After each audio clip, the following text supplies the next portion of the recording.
ഒരു വീട്ടിൽ കൂടോത്രം എന്ന ഒരു സമ്പ്രദായം സാധാരണ എല്ലാവർക്കും അറിയാവുന്നതാണ്. അത് ആരെങ്കിലും ചെയ്തിട്ടുണ്ടെങ്കിൽ അത് നമുക്ക് തീർത്ത് കണ്ടുപിടിക്കാം. അതിനെപ്പറ്റി കഴിഞ്ഞ ഒരു വീഡിയോയിൽ നമ്മൾ ചെയ്തിട്ടുണ്ട്. അത് ആർക്ക് കണ്ടുപിടിക്കാമെന്നും ആ വീഡിയോയിൽ പറഞ്ഞിട്ടുണ്ട്. അപ്പോൾ മനുഷ്യനെ തന്നെ ഇല്ലാതാക്കുന്നതിന് വേണ്ടി, എന്തിനു പറയുന്നു, സ്വന്തം രക്തബന്ധത്തെ പോലും നശിപ്പിക്കുന്നതിന് വേണ്ടി ഇത്തരത്തിലുള്ള ആഭിചാര കർമ്മങ്ങൾ പ്രയോഗിക്കാറുണ്ട്. അതും ചെയ്യുന്നത് മറ്റാരും ആയിരിക്കത്തില്ല. സാധാരണ കണ്ടുവരുന്നത്, ഞാൻ കുറേയധികം ഇത്തരത്തിലുള്ള സംഭവങ്ങൾ കണ്ടെത്തുകയും അത്തരത്തിലുള്ള സംഭവങ്ങൾ എടുത്തിട്ടുള്ളതുമാണ്. സ്വന്തക്കാർ തന്നെ ആയിരിക്കും ഇത്തരത്തിലുള്ള കർമ്മങ്ങൾ മിക്കവാറും ഏകദേശം 90% ചെയ്ത് കണ്ടിട്ടുള്ളത്. ചെയ്യുന്നത് എന്തിനു വേണ്ടി എന്ന് പറഞ്ഞാൽ, കൂടുതലായിട്ടും ഭൂമി തർക്കങ്ങൾ വരുമ്പോൾ, ഭൂമി തമ്മിലുള്ള ഭാഗം വെപ്പിലുള്ള തർക്കങ്ങൾ വരുമ്പോൾ അതിൻ്റെ ഏറ്റക്കുറച്ചിൽ കൊണ്ട് ഒരു മാനസിക സംഘർഷം ഉണ്ടാവുകയും ആ ശത്രുതയിലേക്ക് തെക്കുകയും ആ ശത്രുതയെ നേരിട്ട് ഇടപെടാൻ പറ്റാത്തത് കൊണ്ട് ഇത്തരത്തിലുള്ള ആഭിചാര കർമ്മങ്ങൾ, ഈ തരത്തിലുള്ള ആഭിചാര കർമ്മം ചെയ്യുന്നവരെ കൊണ്ട് ചെയ്യിച്ച് ഈ സ്വന്തം കൂടപ്പുറപ്പിന്റെ രക്തബന്ധത്തിൽ പോലുമുള്ള ആൾക്കാരുടെ വീട്ടുപറമ്പിൽ, താമസിക്കുന്ന പറമ്പിൽ കൊണ്ട് നിക്ഷേപിക്കാറുണ്ട്. ഈ നിക്ഷേപിക്കുന്നത് അവരെ എങ്ങനെ നശിപ്പിക്കാൻ പറ്റും എന്നുള്ളതാണ്. അപ്പം ഇന്നത്തെ വീഡിയോയിൽ നമ്മൾ പറയുന്നത്, ഒരു കൂടുപാത്രം നമ്മൾ കണ്ടെത്തുകയും എടുക്കുകയും ചെയ്യുന്നത് എങ്ങനെയാണെന്ന് കാണാം. ഞാൻ ഗോപിലാൽ, VL വാസ്തു കൺസൾട്ടൻസി എന്ന യൂട്യൂബ് ചാനലിലേക്ക് ഏവർക്കും സ്വാഗതം. എൻ്റെ ഈ യൂട്യൂബ് ചാനൽ ആദ്യമായിട്ടാണ് കാണുന്നതെങ്കിൽ സബ്സ്ക്രൈബ് ചെയ്യുക, ലൈക്ക് ചെയ്യുക, ഷെയർ ചെയ്യുക. അപ്പോൾ നമുക്ക് വീഡിയോയിലോട്ട് കിടക്കാം.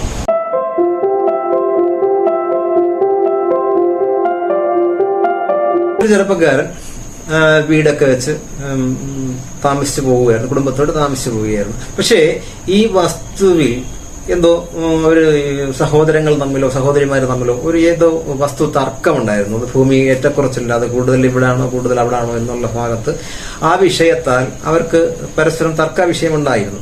എന്തോ ആരോഗ്യവാനായിട്ട് ചെറുപ്പക്കാരൻ ഓരോ ദിവസം കഴിയും തോറും പലതരത്തിലുള്ള ക്ഷീണങ്ങൾ കാണുക, അസുഖങ്ങളിലേക്ക് വരിക, അങ്ങനെ പല ദുരിതങ്ങളിലേക്ക് പോയി. എന്തൊക്കെ മരുന്ന് കഴിച്ചിട്ടും ഈ അസുഖങ്ങളിൽ നിന്ന് ഭേദമാകുന്നില്ല. തുടർന്ന് ജോലിക്ക് പോകാനും പറ്റാതെയായി, അസുഖങ്ങൾ മൂർച്ഛിക്കുകയും മരുന്നിന് പോലും പൈസ ഇല്ലാത്ത അവസ്ഥ വന്നപ്പോൾ ഈ വീടും വസ്തുവും വിൽക്കാനായിട്ട് തീരുമാനിച്ചു. എന്നാൽ മാത്രമേ പുള്ളിക്ക് ചികിത്സിക്കാനോ മറ്റു ജീവിക്കാനുള്ള മാർഗം ഉള്ളൂ. അങ്ങനെ കൊടുക്കാൻ തീരുമാനിച്ചപ്പോൾ അദ്ദേഹം വാങ്ങാൻ തയ്യാറായപ്പോഴേക്കും, സാധാരണ ഇക്കാലത്ത് ഈ വീട് വാങ്ങുമ്പോൾ മിക്കവാറും വാസ്തു ദോഷമോ മറ്റെന്തെങ്കിലും വിപത്തുകളോ ഉണ്ടോ എന്ന് നോക്കിയതിന് ശേഷമായിരിക്കും മിക്കവാറും ഒക്കെ വാങ്ങുക. അവർ വാസ്തുദോഷമോ എന്തെങ്കിലും ഉണ്ടോ എന്ന് നോക്കുന്നതിന് വേണ്ടി എന്നെ ആ ദേശത്തേക്ക് കൊണ്ടുപോയി. അങ്ങനെ പരിശോധിച്ചപ്പോഴാണ് പല കാരണങ്ങൾ എനിക്ക് കണ്ടെത്താൻ കഴിയത്. ആ വിവരം അദ്ദേഹത്തോട് പറഞ്ഞു. അപ്പം അതിനെന്തെങ്കിലും മാർഗമുണ്ടോ നമുക്ക് കണ്ടെത്താൻ പറ്റുമോ, അത് തീർത്തും കണ്ടെത്തി തരാമെന്ന് അദ്ദേഹത്തിന് വാക്ക് കൊടുത്തു. അങ്ങനെയാണ് ഈ വസ്തു വാങ്ങുന്നത്. ആ വസ്തുവിലുണ്ടായിരുന്ന ആരെക്കൊണ്ടൊക്കെയോ ചെയ്ത ആളിന് വ്യക്തമാക്കേണ്ട കാര്യമില്ലല്ലോ, ചെയ്യിച്ച സാധനങ്ങൾ പല 1-2 ദിവസങ്ങളായിട്ട് അത് എടുക്കുകയുണ്ടായി. ആ വീഡിയോ നമുക്ക് ഇന്നിവിടെ കാണാം.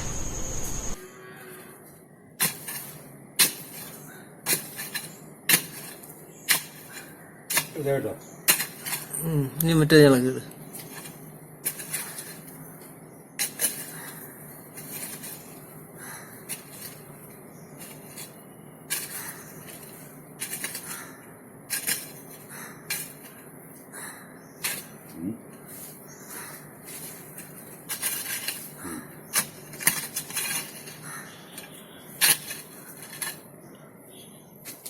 മമ്മട്ടി കുത്തിവിട്. ഇതിനകത്ത് വെച്ചോട്.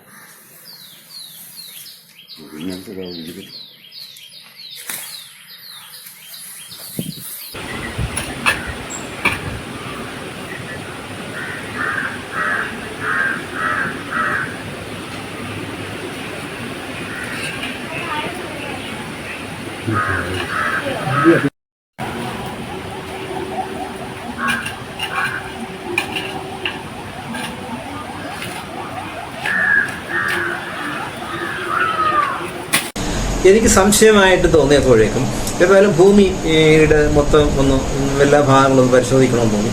ഭൂമി പരിശോധിച്ച് ഇത്തരത്തിലുള്ള ആഭിചാര കർമ്മമായാലും കൂടോത്രം പോലുള്ള സംഭവങ്ങളായാലും നമുക്ക് കണ്ടുപിടിക്കാൻ പറ്റും. കാരണം നമ്മളുടെ ഉപാസനാ ശക്തി കൊണ്ടും നമ്മളുടെ ആ ബീറ്റ് പവർ കൊണ്ടും നമ്മളെ കയ്യിലിരിക്കുന്ന ആ കോമ്പസിന്റെ കഴിവ് കൊണ്ടും, അപ്പം ഞാൻ എൻ്റെ ഉപാസനയുടേത് കൊണ്ടും എൻ്റെ ജപത്തിൻ്റെത് കൊണ്ടും ദൈവാധീനത്തിൻ്റെത് കൊണ്ടും, ദൈവാധീനം ഇല്ലെങ്കിൽ ഈ കോമ്പസ് കൊണ്ട് മാത്രം, അതായത് ശാസ്ത്രങ്ങൾ പഠിച്ചിട്ട് കാര്യമില്ല, ശാസ്ത്രങ്ങൾ അഭ്യസിക്കണമെങ്കിൽ ദൈവാധീനം ഉണ്ടായാലേ പറ്റത്തുള്ളൂ.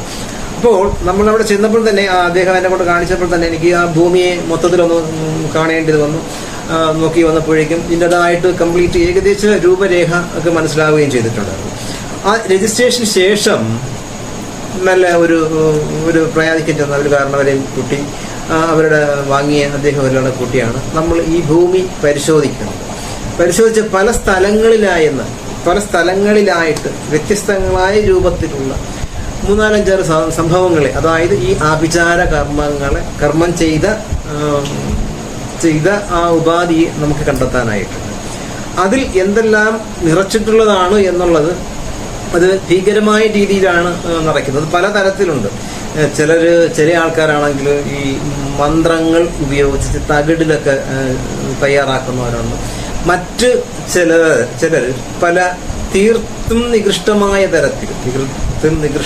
തരത്തിൽ എന്ന് പറയുമ്പോഴേക്കും ചുടല ഭസ്മം വരെ ഇത്തരത്തിലുള്ള കർമ്മങ്ങൾക്ക് ഉപയോഗിക്കാൻ.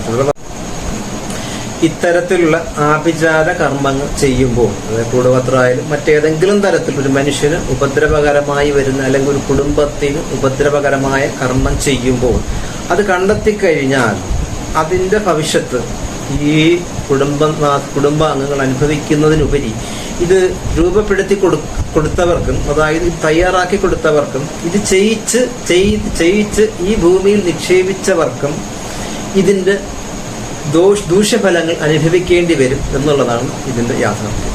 ആയതിനാൽ ദുഷ്കർമ്മം ചെയ്താൽ അതിൻ്റെതായ ഫലം കിട്ടും, സൽക്കർമ്മം ചെയ്യുകയാണെങ്കിൽ അതിൻ്റെതായിട്ടുള്ള ഫലം കിട്ടും.